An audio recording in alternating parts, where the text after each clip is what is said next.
很多人都认为60是因为学生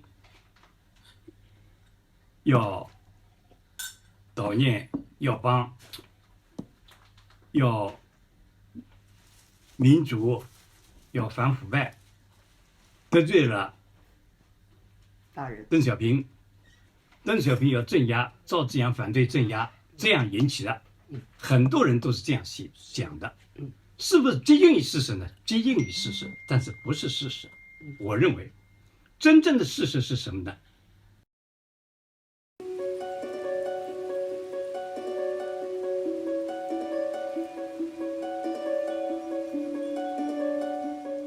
各位好，欢迎收看《经济史话》，李锐日记秘密，我是李素。1989年发生6·4镇压事件，前中共中央委员、中共中央政治体制改革研究室主任、中共中央政治局常委秘书鲍同认为，当年中共头号领导人邓小平坚持武力镇压学生运动，目的并不是要保共产党，而是保住他自己的权利。就是邓小平为了他自己的利益，由他个人决定，由他个人发动，这样一次以群众为对象，这样一次军事行动。很多人说，学生应该检讨，我们犯了什么错误，给了领导人以可乘之机，让他们开枪。不管你学生怎么样，邓小平要开枪。邓小平的目的根本不在于学生，邓小平的全部意图，他的战略意图，就是要学生闹得越凶越好。邓小平要对付谁？要对付赵紫阳。他选上去的人呢？没错。那么为什么邓小平突然一天之间、一夜之间要把赵紫阳搞掉？原因很简单，赵紫阳要开追悼会，悼念胡耀邦。在这个以前，邓对赵是100%信任；在这个以后，邓对赵是100%的要把他搞掉的。他应该知道，向党一开枪，党就什么都不是了。那他为什么还开枪？那就是说必须开枪，哪怕党4分5裂，我也得开枪。为什么？为了保住邓小平。因为那个时候学生提的口号，因为那个时候是追悼胡耀邦，胡耀邦是邓小平打下去的。如果说是学生可以追到胡耀邦，那么就是等于学生打我邓小平耳光。如果容忍这一点，我是不能容忍的，不能容忍这一点。而赵紫阳容忍这一点，因此赵紫阳就是赫鲁晓夫。因此他将来我死了以后，他要做秘密报告，因此一定要把赵紫阳搞掉。所以6·4的问题根本不是邓小平跟学生的矛盾，实际上已经变成邓小平跟赵紫阳的矛盾。那要这么说，就是等于文化大革命，毛泽东也是一样。对，一样的，破罐子破摔了。我不怕毛泽东也不怕共产党跑台打得稀里哗啦，不怕整个国家打得稀里哗啦，不怕整个社会打得稀里哗啦。我毛泽东不能容忍刘少奇做秘密报告。他做的秘密报告是什么呢？饿死人。赵紫阳做秘密报告是什么呢？对邓小平说，他反自由化，他把胡耀邦搞下去。这个问题呢，很多人我看99%的人都没闹清楚，当然没有了，都以为是邓小平是要保党的，要镇压学生的。不对，他是要保自己的，保自己。中国不能说赫鲁晓夫是我照邓小平生派命令。为了这一点，我把党打得稀巴烂，哪怕有党的名义向老百姓开枪，再说不行。是这么个问题，有什么证明？李鹏问赵紫阳，学生现在在闹，我们怎么办？赵紫阳说，不就是悼念耀邦吗？我们党自己在悼念。耀邦是我们党的领导人，去世了，大家都很悲痛。我们党自己在悼念耀邦，我们有什么理由不让学生悼念耀邦？这句话根本问题。这句话就意味着赵紫阳是未来的赫鲁晓夫，将来要做秘密报告的，要挖我邓小平的坟的。根本问题在这个地方。共产党总书记如果说耀邦是可以悼念的，那么意味着就是耀邦是一个冤假错案，意味着邓小平是犯了错误的，这个是邓小平不能容忍的。真实的情况是，不是学生得罪了邓小平，而是赵紫阳得罪了邓小平。邓小平要搞掉赵紫阳。鲍同认为，正是由于赵紫阳的这种态度，使邓小平在胡耀邦去世3天以后的1989年4月18号，就决心把赵紫阳拉下马。何以见得邓小平是在这个时候来决定要搞掉赵紫阳的？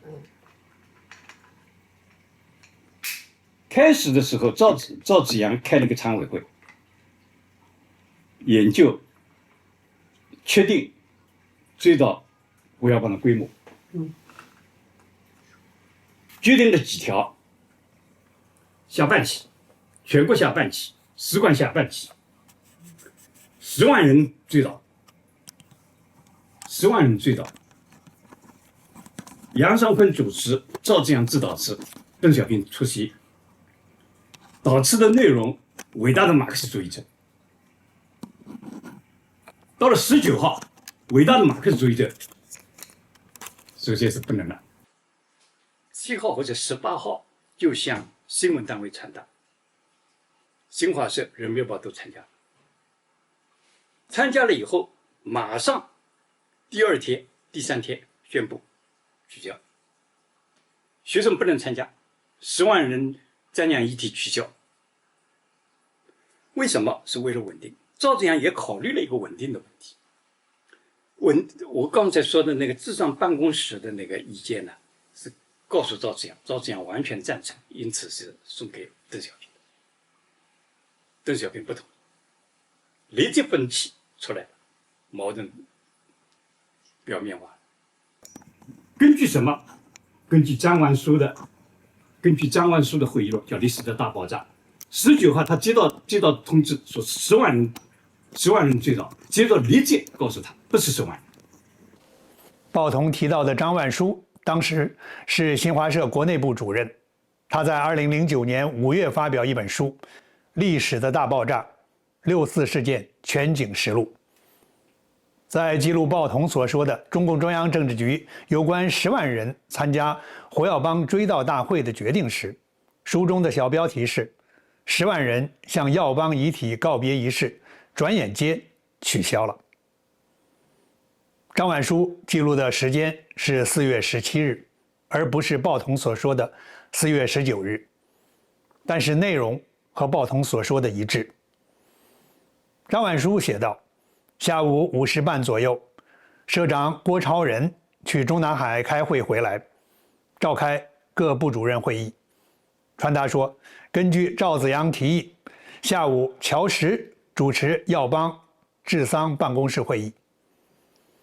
胡启立参加讨论决定：21日在人民大会堂举行10万人向耀邦遗体告别仪式；22日在人民大会堂召开4000人的追悼大会。可是晚上9时半左右，郭超仁来到国内部值班室找到我说，21日10万人向遗体告别仪式取消了。有关中共中央政治局作出的10万人向胡耀邦遗体告别仪式的决定被收回一事，时任人民日报副总编辑陆超奇有完全一样的记述。陆超奇2006年出版了一本实录64的书《64内部日记》。在4月17日这天的记录中，陆超奇写道：下午，中央办公厅来电话，通知老钱去中南海开会。老钱指的是时任人民日报社社长钱理仁。5点半过一点，老钱回来了。他说会是乔石主持的，胡启立参加，主要是商量耀邦同志逝世的有关事宜。一是决定21日在人民大会堂举行10万人的向遗体告别仪式。晚上9点，老钱来电话说，情况变了，21日10万人向胡耀邦遗体告别的仪式取消了。陆超奇在书中另外一处再一次证明了向胡耀邦遗体告别仪式的决定被收回的事实。陆超奇在1989年4月18日的记述中写道：中央办公厅通知下午3点在中南海152会议室开会，我去参加。会议是耀邦同志治丧办公室召集的，乔石、胡启立、宋平、李铁映、温家宝等同志都参加了。团中央刘延东提出，要是昨天决定的21日10万人向遗体告别仪式不搞了，传出去的话，群众可能有意见。真没想到，乔石竟一口否认有这个决定，说什么不能把治丧办公室个别人的设想传出去。我百思不得其解，要不是中央常委决定，而只是治丧办个别人的设想，中执工委就敢召集各部门党委负责人一把手去开会布置传达吗？要不是中央常委讨论决定，在老钱参加的那个会议上，乔石对灵堂要不要有人守灵，政治局委员参加不参加守灵，能说的那么肯定具体吗？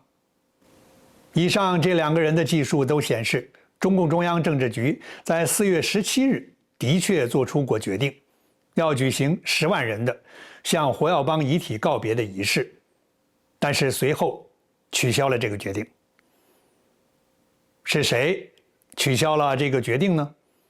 时任新华社的国内部主任张婉书在书中写道：我说肯定是老人不同意。老郭指新华社社长郭超仁，苦笑不语。时任人民日报副总编辑陆超奇则在书中写道：老钱指人民日报社社长钱理仁，没有说明原因，也没说是谁决定的，但我们心里明白，这是最高指示。因为下午的会，乔石和胡启立定的几条肯定不是他们俩的意见，而是当时政治局常委的意见。敢于改变、能够改变常委决定的是谁？不是和尚头上的虱子，明摆着的吗？10万人最少是常委会决定的，不是10万人了，这是谁能做这个决定？只有一个。而且能够立刻进行通知下去。只有一个。鲍同还提出另一件事，证明邓小平当时故意不让公众知道胡耀邦的死因，有故意激怒学生之嫌。为了要委曲求全，怕影响稳定，因此赵建还有一个意见，就是现在学生当中流言很多，说是耀邦是气死的，在开政治局会议上气死的，一激动以后就发推人。这个问题不是事实。我当时在场，我坐的位置，如果说是在这个地方，耀邦的位置就在这个地方。一开始开会的时候，讨论是什么？讨论大学教育的问题。刚刚开始，那个人念文件，大家来听，然后呢，决定这个文件就是改进什么大学教育的问题的一个决定。刚刚开始念，耀邦坐在桌子的这一头，子阳坐在桌子的这一头，耀邦就举手：“子阳同志，我请假，我有点不舒服。”子阳你就问他，就耀邦同志，你有没有心脏病？过去我也不知道，后来我那一次出差到，我忘掉了，出差到湖南还是江西，讲到这里他就讲不下去了。就在河南出来。就是说，他过去不知道自己有心脏病，后来到了湖南还是江西，有一次发病嘛，人家医生跟他说你有心脏病，所以他说，子阳问他你有没有心脏病？他说过去我不知道，后来那一次我出差到知道，真的这样说，药房主任你不要动，你不要动，他不是要起来要请假的，药房主任你不要动，只要你就问谁有硝酸甘油，硝酸甘油，没有一个人有硝酸甘油。过了2分钟，江泽民说：“我是从来不带这些东西的。”政治就他是从上海来开会的，我是从来不带这些东西的，我老伴儿一定要我带，就拿出来。过2分钟，过2分钟，他犹豫啊，拿出来就好像是我身体不好，所以身体我也拿硝酸甘油。一次他说我从来不拿硝酸甘油的，这一次但是我老伴儿坚持要我带，拿出来，大家都不知道叫硝酸甘油怎么用，没一个人知道。有一个人工作人员说我知道，放到嘴巴里含着，就把它含进去。这个时候药房根本不说话。那个时候只要李姐说家宝是这个办公室主任，李姐通知大夫来抢救。另外是说那个时候中南海的医生首先到，一到了以后呢，子阳就说我们大家转移，我们继续开会，这个地方留下一个安静的地方来抢救药帮同志。我们到本来是政治局开会是在怀仁堂，常委会开会是在勤政殿，这次政治局会议在怀仁堂，就转移到勤政殿去，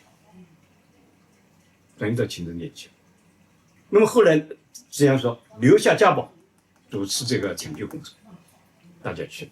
大概到12点钟的时候，这个事情发生大概是9点到10点之间。到12点的时候呢，家宝跑过来说抢救过来，大家放一声好。那么说这个家宝说现在要送北京医院，这个地方不是个条件。那么这样就跟家宝关照了几句，说是好护理。后来的去世呢是这样，已经抢救过来，他上厕所，他便秘，使劲撑，心脏突然又发生问题，是这么个事情。那是在家里，那当时有个决定，由新华社跟中央办公厅写一篇文章，药帮同志逝世前后，把这件事情过程说清楚，那么免得学生对立。要求新华社记者跟中央办公厅联合写一篇稿子，说药帮是怎么发病的，这个过程，这样来评析学校。因此呢，日常办公室的意见给赵子阳考虑得非常周到。一方面，应该满足学生的要求，应该给药帮以他应得的尊重，但是呢，也怕影响稳定，因此呢，故意要发一篇药帮最后多少天或者多少小时的那个问题，讲药帮怎么得病，一直到怎么去世的。当时《人民日报》跟新华社已经发通稿，要全国的报纸等着在19号还是20号呢，等着这一篇稿子作为头版头条。到了0几个钟头以前，宣布取消。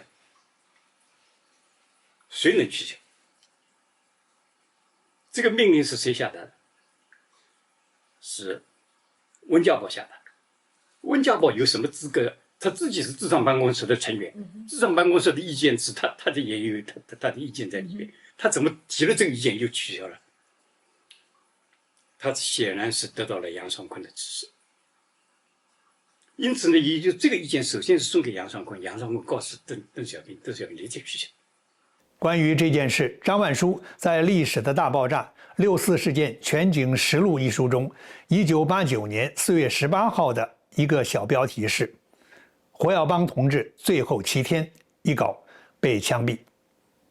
张万书写道：“我部记者和中办一同志合作采写的《耀邦病逝》一稿，大家商量定名为《胡耀邦同志的最后7天》，送胡启立处，他做了修改，同意发。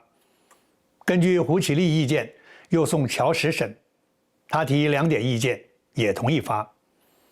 但又叫问问温家宝，温又叫送赵子阳，子阳看了，提出2点意见，同意发。最后稿子定名为胡耀邦同志发病抢救情况。此时已是晚11时，明天要闻目录已向各家报台发出。可是温家宝又突然来电话，叫停发，等一等再说。一直等到凌晨0时17分，温家宝才来电话说决定不发了。几位一般编辑面面相觑地议论说，看来又是被老人否定了。这是向社会示意，对大局有好处的稿子，为什么不让发？真是不可理解。最后只好通知各家报台，从要闻目录上撤下这篇稿子。不发是什么意思？激化矛盾。激化矛盾。本来这样的安排是要缓和矛盾，让学生了解真相的情况，这个事情平平安安过去。来了这么一东西，接着23号，不是22号可以开追悼会，22号开追悼会，开追悼会上，就在追悼会上，子阳跟几个常委商量一下，决定3点。第一，要么追悼会已经结束了，劝学生返校。第二一点，不能动武，除非发生打砸抢事。第三一点，学生提出来的要求，我们通过社会协商对话来解决。学生提出的要求不就是要民主啊、反腐败啊、反官倒啊，这些问题，我们在这讲了这3点，常委都同意。当时问邓小平追悼会也同意。第2天，赵子阳就要到朝鲜去。李鹏日记讲得非常清楚，他说他送赵子阳，问赵子阳还有什么要交代的，赵子阳说没什么变，就是3句话。第1句话，追悼会已经结束，劝学生复课。第2句话，对学生绝对不能动武，除了打砸抢烧杀抢，可以除了出现这样的问题以外，不准动武。第3个问题，学生提出的一切要求，我们通过协商对话来解决，在法治跟民主的规划上，大家都同意。李鹏问赵子阳还有什么交代的？赵子阳说就这3句话，常委都同意。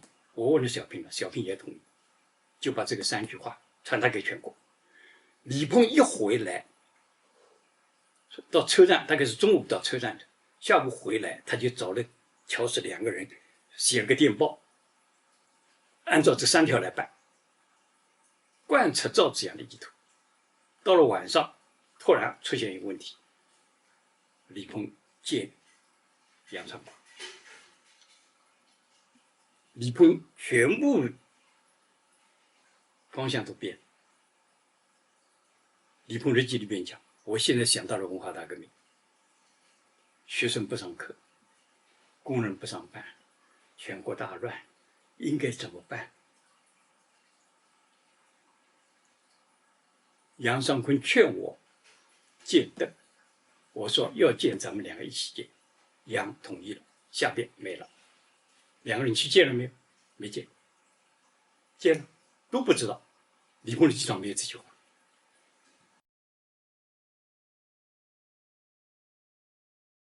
除了订阅、点赞、留言，不跳过广告外，还有2种方式可以支持我们。第一 ，PayPal 捐款，捐款链接在频道主页简介栏里边，点击进入，自由选择捐款金额。第二，加入会员频道春秋茶坊，感谢您的支持，让我们一起走得更高、更远。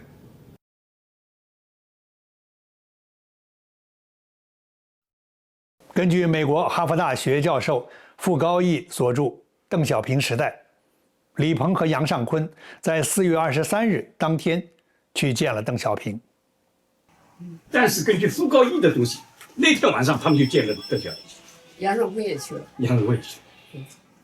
傅高义的注解，23号他们两个去见邓小平，他从哪来的？哪来的？出处李鹏日记。哦，由此可见，李鹏日记有2本，有2本，一本是详细的，一本是删节的。那么就是说，选择这个时候，只让前脚走，后脚他就找李鹏。因此呢，从这个里边来看呢，25号的所谓动乱之话呢，23号就讲了，因此才有24号北京市委汇报，向常委汇报，常委决定成立自治动乱领导小组，就这么说。那也就是北京市委的汇报也是被受益的，是受益的，但是呢，没有人说谁受益，是杨尚昆受益的，还是王瑞麟受益的，还是李鹏受益的，都没说。那陈锡同的回忆里头讲清楚了吗？没说。没说。陈锡同把这个事情呢是完全推到李建民身上，他说我只管吃喝拉撒睡，我市长只管吃喝拉撒睡，学生运动的事全是李建民。陈锡同讲这个话，就是陈锡同知道这件事情是冒天下之大，不能站这个边。他讲的是真的是假的，我们不知道。但是他说的呢是李建民，那么总有一个人吧，不是李建民，这是陈锡同。这么来，那么由此可见呢，否定常委的决定从19号就开始，这是第一。否定子阳的3条意见从23号就开始，就是他23号晚上就开始，前脚一走23号下午，李鹏还在忠实的跟贯彻，到了晚上就变了。怎么变的？是李鹏自己变的。李鹏有自己怎么变呢？自己下午还说我在贯彻这个，晚上我去见了他，见了他以后，他说我思想这个浮想联翩啊，我想起了文化大革命，工人不上学，学生工人不做工，学生不上学，什么写这一段。那么就是说，变一开始是19号就开始，选择一个时机，照这样出去就23号。23号出去，这个地方又发生问题。很多人说赵子阳为什么要到朝鲜去？对，问题是赵子阳是19号去请示他的。赵子阳自己说，19号，小平跟他说，去，回来以后军委主席还是你。这个话我们就可以知道了，第一句话一定是我去不去，因此才发生去，回来军委主席还是你。这话是在谁的什么里头写着的？没写，子阳没写。子阳没写，但是子阳跟很多人说过。这样不能这样写，这样写那就是说那他活不下去了。他就说那是小平跟我说去，军委主席还是。但是你回来，我就把军委主席交给你，这稳住他，又要决定搞掉他，又对他不满，又决定稳住他。所以呢，赵紫阳5月23号去访问朝鲜，他23号晚上连接见李鹏跟杨尚昆，这个问题就可以看得清清楚楚。他最关心的是，直到第2天，李鹏就开常委会了，宣布要自治动乱。自治动乱这4个字是在这个地方出来的。同一天晚上，北京市委李宪民跟陈锡同召开20几所大学校长会议，自治动乱。24号，北京市就把学生里边的动乱的这个各种动乱的乱象向常委报告。25号，常委就向邓小平报告。公开的文件说，邓小平那个时候说这是动乱，但是在这个以前，中央已经开会说动乱了，李鹏组织常委会。在那个以前，北京市的李世民、陈锡同已经在北京20几个学校里边宣布动乱。从哪里来的指导思想？从哪里来的意图？鲍同认为，此时邓小平要拿下赵紫阳的决心已定，而且按照这个想法实施了他的计划，实际上是发动了一场政变。后边的事情，就是奇怪的是，当邓小平说这是动乱这个话说的时候呢，学生都已经会笑了。学生会笑了，你还去说这是动乱干什么？目的就是要激怒。事情闹得越大，最后我跟赵的分歧就越大。我搞掉赵的岳家四处有名，要不然我开个会，我说要拿掉总书记、省委书记、部长都要问了，赵紫阳犯了什么错误？我怎么说？我必须闹出一件大事情出来。只有学生闹得一塌糊涂，那个时候我才说，你看，这是党的生死存亡关头，赵紫阳不配合。因此问题呢是，明明是邓小平为了自己不出赫鲁晓夫，为了自己将来有一个100%正确的马克思主义者、布尔什维克这样一个东西，不能出赫鲁晓夫，为了这个东西不惜以党的名义开枪。所以整个人问题呢，这是一场政变，矛头是对赵。所以就是说什么受了北京市委汇报的蒙蔽啊，什么这些都不存在，都不存在，是他调北京市委汇报。对，问题是邓小平决定，非要把这拿掉不可，拿掉你就必须给学生加罪名，拿掉你又不能说你为什么说耀邦是马克思主义者啊？你为什么要说要10万人悼念？所以判断这个问题呢，要明确一点，就是自始至终主动的是邓小平一个人，别的人都是被动，杨长昆也是被动，对，杨长昆是跟着他，是跟陪着李鹏去见邓小平的时候才知道的，但是他们2个人都知道了邓小平的底了，23号就知道底了。那就说北京市委也是被动，北京市委也是被动，学生也是被动，学生只知道自己应该怎么做，而且学生当中还在研究战略啊、策略啊、这个斗争啊、让步啊，学生也在研究。而且北京市委在4月24号的常委会上，他们就说中央有黑手，北京市委能说中央有黑手。23号他已经得到了消息了，就他在24号才拿到底牌了。这种话能说的，到中央常委会上说中央有黑手，时间还在，据他们说时间还在25号向邓小平汇报以前，明明是23号已经是面授天机了。太可怕了，可怕，太可怕了。所以这个问题到现在没说清楚，我认为99%的人都没说清楚。对，那当然，那当然，那根本想都没往那边想，怎么可能呢？完全没想过。但是您说的那个时间顺序都是对的，时间顺序只能够得出这样一个结论。对。所以呢，我说是他一个人，为了他一个人的动机，为了他一个人的事，为了他以后死了以后，人家会不会做秘密报告？为了这么一件事情，就搞了这么个东西。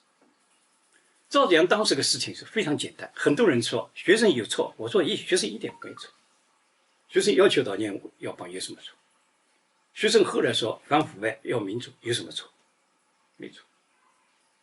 有人说赵紫阳错了，赵紫阳没错，赵紫阳一心一意只想办2件事情。第一件事情，耀邦死了，我们必须给耀邦以应得的尊重，一定要开追悼会，而且一定要满足学生的要求。学生的要求不可能在追悼会期间解决，我们采取社会协商对话来解决。社会协商对话是什么意思？不是在党的领导底下来解决。过去一贯的几十年来有问题，党的领导来解决。赵紫阳这是破天荒第一次，群众闹事，协商对话来解决。后来的事情都不用说了，全都知道，过程就是这样一个过程。所以到后，赵紫阳当时是第一件事情，第二件事情就是赵紫阳发现他已经动员军队了，赵紫阳就要求避免伤亡，因此他就17号开会，到了18号夜里，他就跑到去见学生。我老了，无所谓了，你们年纪轻，什么意思啊？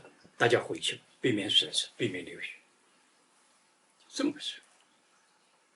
那么，如果学生回去了，可以避免学生流血，但是不能避免邓小平要搞掉赵紫阳，而邓小平要搞掉赵紫阳，学生一定抗议，最后还得学生流血，